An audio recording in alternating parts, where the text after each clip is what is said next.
The dusty horizon stretched wide under the burning sun, and Anna wiped her brow with the back of her hand as the bus rolled away, leaving her standing at the entrance of a sprawling ranch. She wasn't sure if she had made the right decision, but she had no other choice. Life had cornered her, and this was the only door that had opened. A small ad in the local paper had promised room, board, and pay for someone willing to cook for a group of cowboys. She had grown up watching her grandmother make meals from scratch, and even though her own life had gone sideways, she knew she could cook. With trembling hands, she gripped her suitcase and took her first step toward what felt like another world.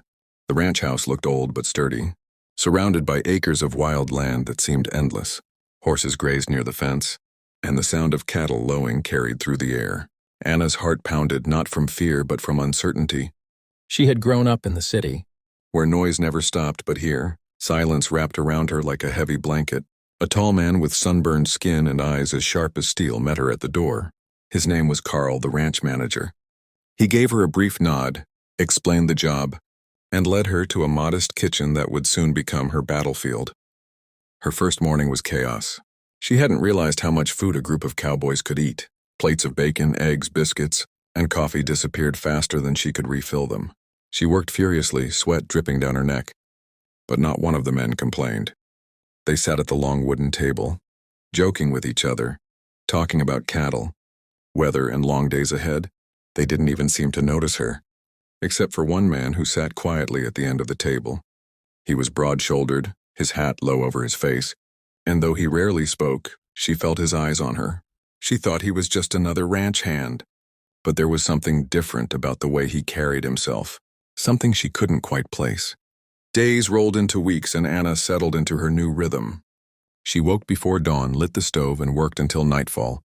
The men grew used to her cooking, and she grew used to their laughter echoing through the dining room. Slowly, she began to feel less like an outsider, and more like part of something bigger than herself. The quiet cowboy at the end of the table, whose name she learned was James, remained a mystery.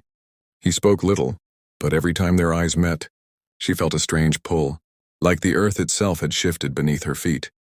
One evening after serving supper, Anna stepped outside to breathe in the cool night air.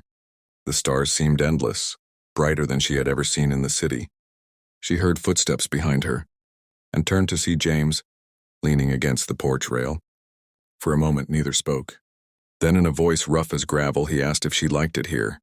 She admitted she did, though it wasn't easy. He nodded, his gaze fixed on